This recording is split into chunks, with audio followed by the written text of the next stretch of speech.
Good morning, everyone. Beautiful wintry day in Toronto, Canada. Welcome to the most powerful new committee at City Hall, Parks and Environment. Hope everyone had a good holiday and is rested up. And I'm excited to be your new chair. Promise I'll be nice to you. So we're going to start. It's actually the 16th meeting of the Parks and Environment Committee. And welcome all our new members and returning members. And for those of you in the room with us, the screen at the back of the room provides real-time updates concerning where we are in the agenda and what's coming up next, which I'm sure you're well familiar with.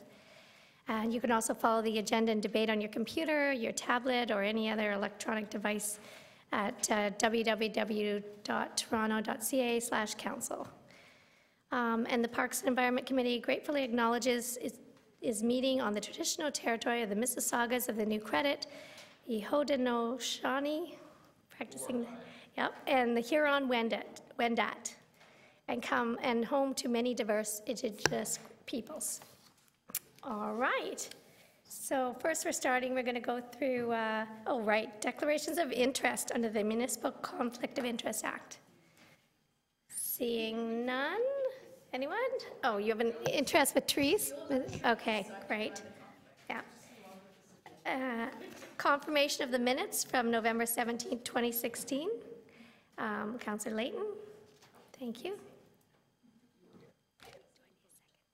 Can we vote on that? All in favor? Opposed? That carries. We do have a speaker. It's very exciting, Ms. Marshall. But we'll go through the agenda first. PE 16.1, election of vice chair. We're going to hold that for an exciting arm wrestle. And PE 16.2, donation from a resident for Cawthra Playground Enhancements, Ward 21. I don't see Mr. Mahalik here, but I hope all's good. Okay, Councillor Layton adopts staff recommendation. All in favor? Opposed? That carries. Congratulations, Councillor Mahalik, and the kidlets in Ward 21. PE 16.3, climate change and health strategy. We have our famous deputant, so we will hold that. PE 16.4, update on impact of tree bylaw revisions. This is an old letter of mine from 2015 coming forward. We've had lots of requests with to look at forestry. And so we're just looking to adopt. Do you want to speak to that? Do you want to hold it? Yeah. Sure. So we'll hold that.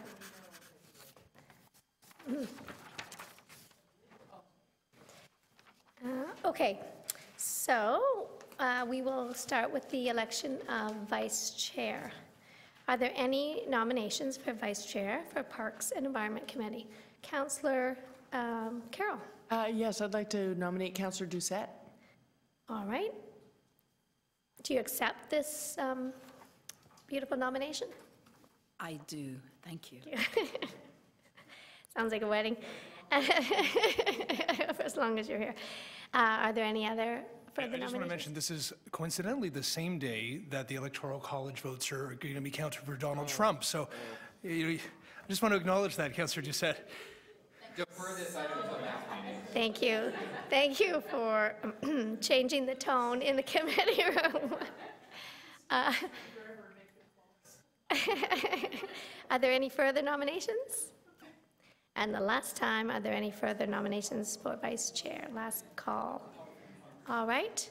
So Councillor Doucette is the only nominee. So I declare Councillor Doucette elected as vice chair of the Parks and Environment Committee for a term of office starting January 6, 2017 and ending, sadly, November 30th, 2018, and until a successor is appointed.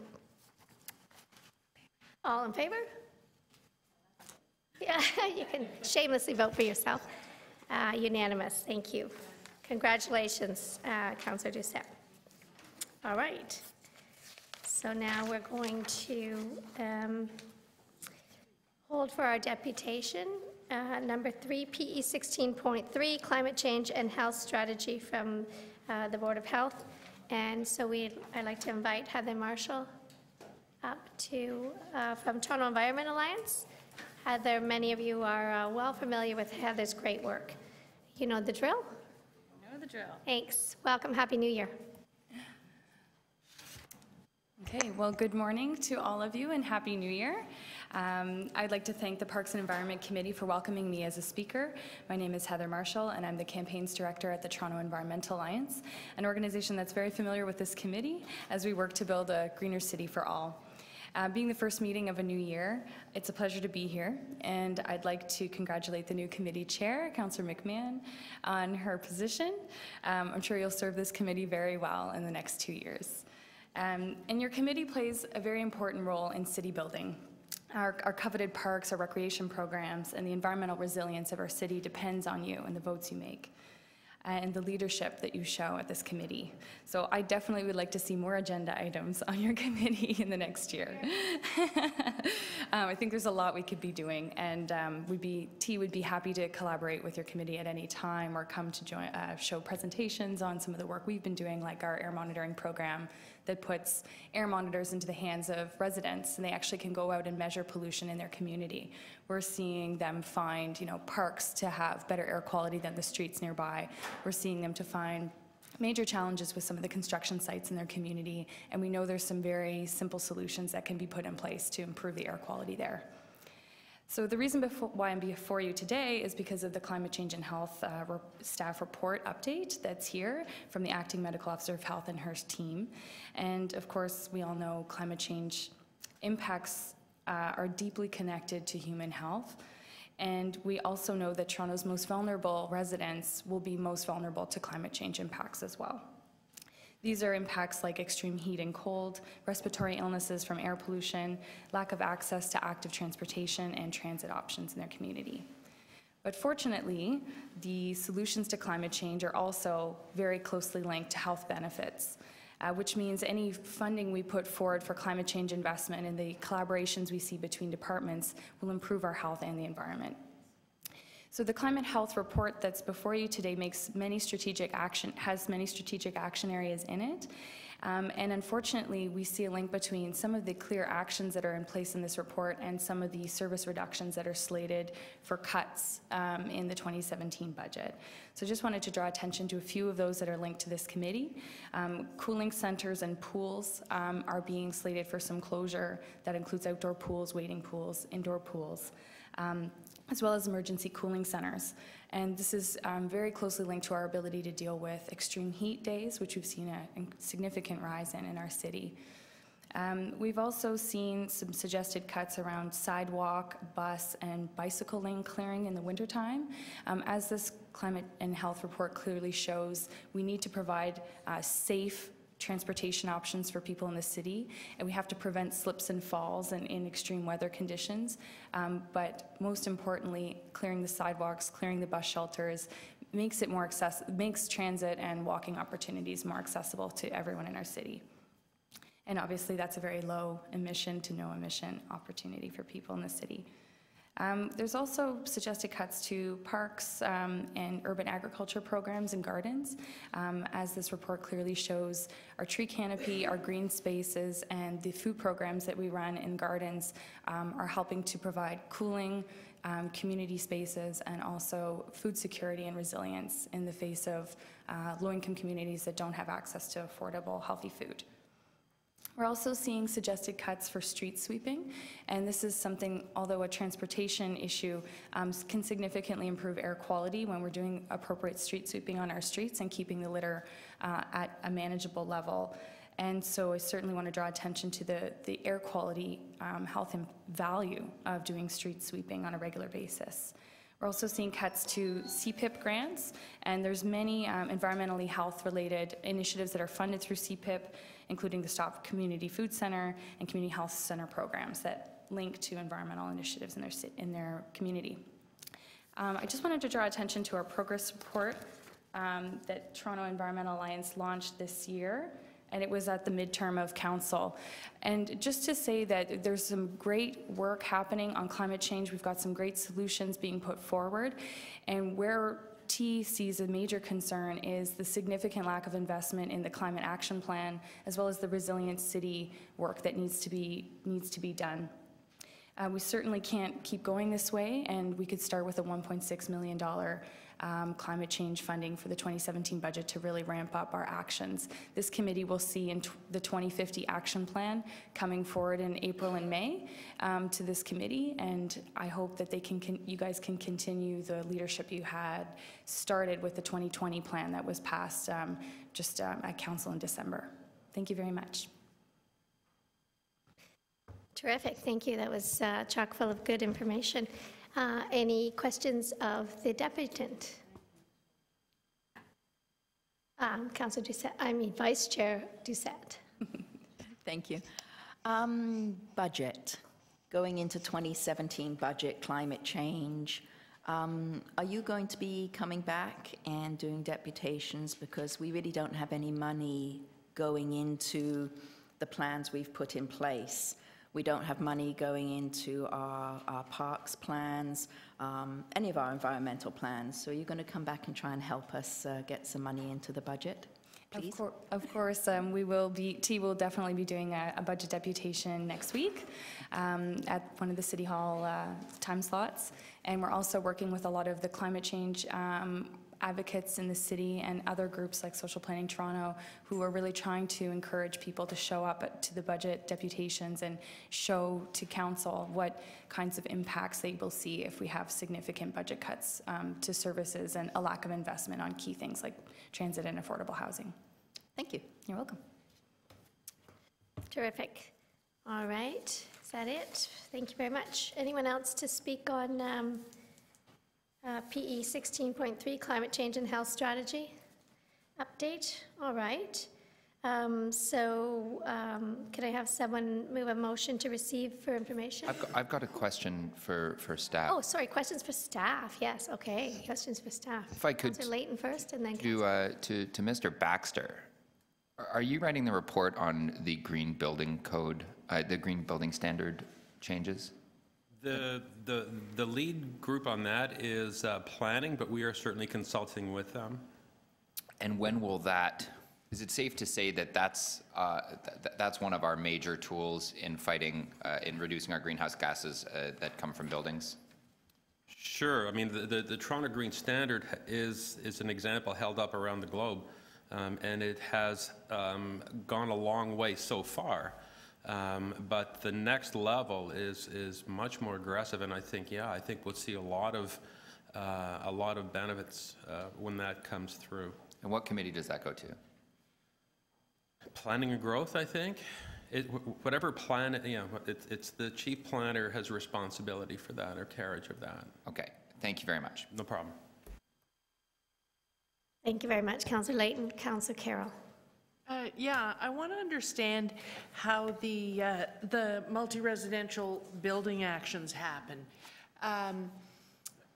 It's most outlined in the report with respect to extreme heat, but I want to understand what the engagement is, because I understand that it says I'm trying to find the paragraph where it says we're engaging across the city all over the place. How does that happen, and what sort of follow-up do we get? Do we get actual spreadsheets of these buildings and these landlords have been engaged? This is my first stop at P&E, so I don't know how that's unfolding.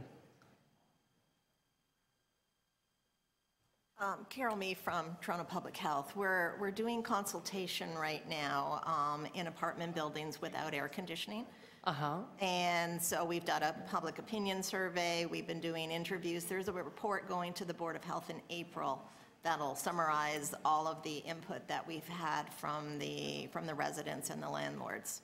So other than that, municipal licensing and standards goes in and does inspections to ensure that the standards are being met. But public health's role is to look at opportunities for cooling spaces within those buildings and look at cooling spaces out in the community as well to encourage people to go to different places during the extreme heat. So it's still really at the consultation stage? There's no sort of databasing happening at this point? What are the buildings that are easy to engage, and who are the good actors and who are the bad actors in terms of working with us on these initiatives? Public health doesn't have that responsibility for a database, but certainly most of the buildings have been interested in providing input to Toronto Public Health on the extreme heat issues, and we'll continue to consult with them as we go forward. Municipal licensing and standards has their new licensing regime will collect some information on whether or not there's cooling spaces available. So they'll create a database through that licensing regime, but I'm not an expert in that particular area. Okay, but it's mostly MLS. I'm sorry to belabor this. It took me a while to find it. It says, Toronto Public Health staff engage tenants and community organizations on a regular basis in apartment neighborhoods across the city. So that's present tense. So I want to know what is happening, what engagement is happening, and why don't I know about it, given that I have two of the biggest tower block villages in town? Like, what is this present tense engagement that is going on?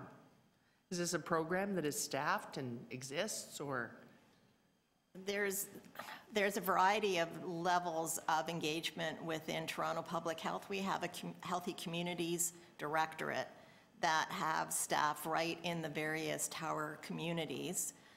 We work closely with the Tower Renewal Program, and we're also received funding through the Public Health Agency of Canada to do 2 pilot programs, one in Etobicoke and one in Scarborough, that will have a lot of community engagement with those residents.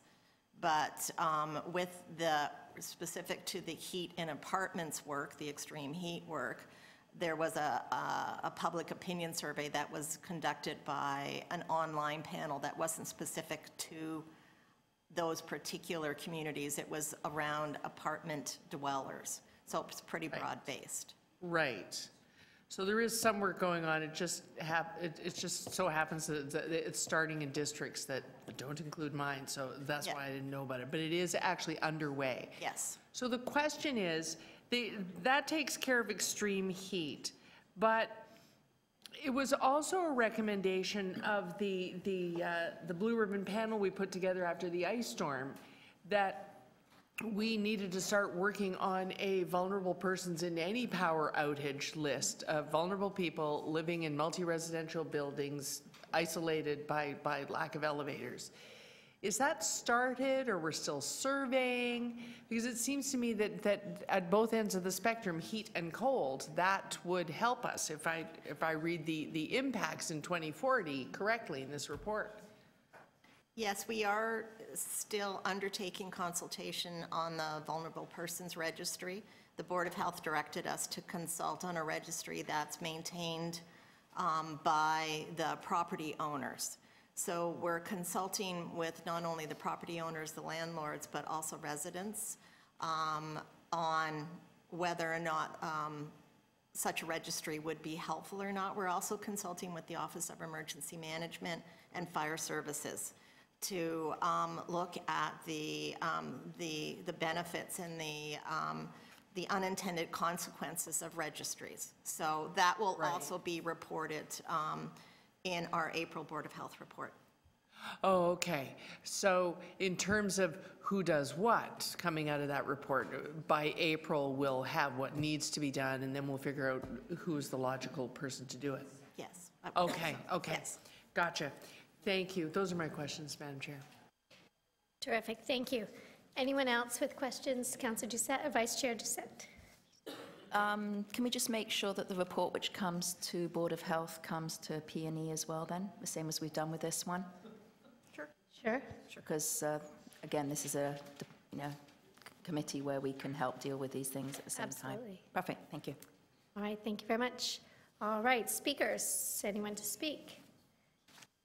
Councillor Carroll and Councillor Layton. Well, just further to my questions, Madam Chair, the reason I'm asking about these things is you know, here we are saying that that we can close those cooling centers because no one knows they're there, and you know, we're actually looking at maybe the cooling space has to be in the building or near the building where they live because they're that vulnerable. But it seems to me that there is a huge engagement piece here, and it goes across all of them. Like it's mentioned in extreme weather, but it also comes up when you get to the food part of this report. And I think that you know, Board of Health will do their work, but it's very much going to end up here because we've learned from the work we do in MLS, the work we do everywhere, the work we do in solid waste, that engaging in multi-res buildings is a huge, huge thing. And I ask those questions because I'll just forewarn you. When we get to April and we look at the amount of engagement we need to do, do we register vulnerable people? How are we going to do this? I think what we're going to find is it's so cross-divisional. If landlords aren't going to restore all of their buildings built in 1950 to 1965, we're going to have a lot of vulnerable people who really paid substantial rent to be there and are very, very vulnerable there. We're going to end up needing, to my mind, across division, we just need a multi-residential building engagement strategy, period. And then all of these things will end up feeding into it.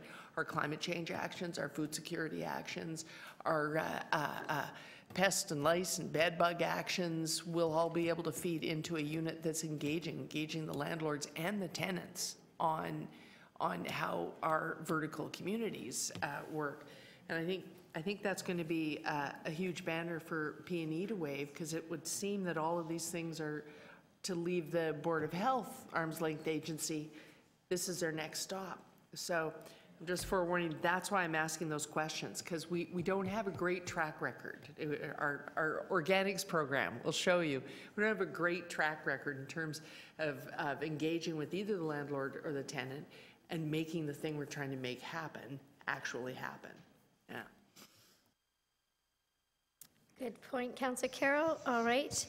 And Councillor Layton to speak. Yes, thank you very much. I have a motion.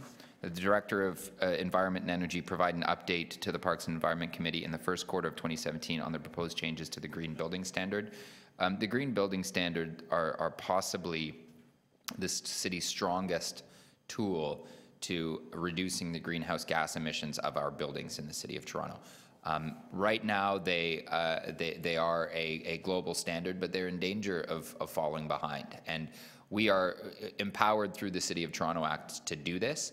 I think we did actually in the last term of council improve the energy standards required. I think we need to make sure that this next round of changes also further improve our requirements under that policy tool.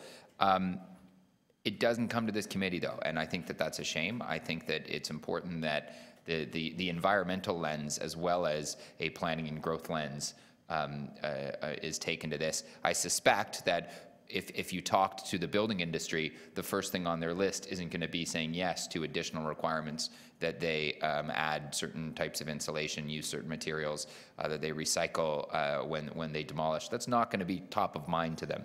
And Planning and Growth is a committee where you see that kind of activism and lobbying on the part of the development industry, and we've seen that in things like development charges.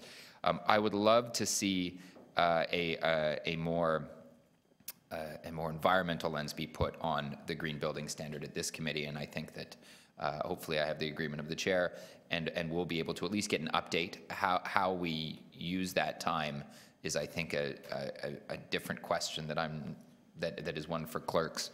But the first quarter of 2017 isn't to give Jim Baxter a heart attack. It's in fact to ensure that we'll have an opportunity to comment on it before it goes to council. At about the same time, hopefully, that it goes to Planning and Growth, because I think that would be very helpful in us ensuring that we improve this green standard and maintain it as an international best practice. And I thank very much the Board of Health for bringing this to us, making this an issue on our agenda. I think the health impacts of climate change are often the ones that are most ignored, and people see a day like today and they say, well, what's the problem? But we know that it's those peaks, it's those severe weather events, it's those impacts on infrastructure, on food production, that will lead us down a very difficult and a very expensive road if we don't take action sooner rather than later. Thank you. Thank you very much. Question. Oh, okay. Thank you very much, Councillor Layton. To speak, Councillor Doucette. Thank you very much. Just to follow on a little bit about what Councillor Carroll was saying. With climate change, whether it's too hot or too cold, we do need to look at our vulnerable people. And I know that our Office of Emergency Services is looking at doing a whole city. And I think what we truly believe, a lot of us councillors believe, that a whole city is a lot to chew, and therefore we should be doing it ward by ward. And if we do this ward by ward, working with our local groups, working with groups like CREW, Faith for the Common Good, our environmental groups, and with our landlords, we as councillors can probably get a pretty good idea of our vulnerable people. I'm working with my faith groups, I'm working with my landlords, and we are looking to make sure that each board of management or condo board has a vulnerable list. So some of them are very good. When someone signs up to rent a unit or buy a condo, they say, you know, would you need help at any point in time, you know, leaving the building, whether it's too hot, too cold, or whatever. Some do that, and they have that list. Others don't. So I don't think we can mandate landlords to do this, but we can definitely work with our communities to get that list. Just as an example, my environmental group, Green 13, is hosting a workshop on January 14th and inviting all our community groups, fire, emergency services, and others to come, and the city, to come and say, what are you doing, what are we doing, and how can we work together? I will say that Councillor Pasternak already has, he's a couple of steps ahead, actually, I think, than some of us, with his extreme weather, how he will deal and look after his residents in extreme weather. So as I say, I think it's good that the emergency service people are trying to look at it, but I think you've got to break it down into chunks. And I think working with MLS, working with the Board of Health, working with this committee, all coming together and all sharing the information we have will help our residents in the long run. Because getting residents out of 17, 18, 20-story buildings, when there's no power, there's no elevator, there's no running water, how do we do that, and how do we know who needs that help? So I think all these committees coming together, we can do this, but we have all got to share the information we've got. So I'm looking forward to the next report from Health. Happen to be on Board of Health, which is, you know, where I come, I like my committees all to sort of, you know, work together, and that's what I think is great.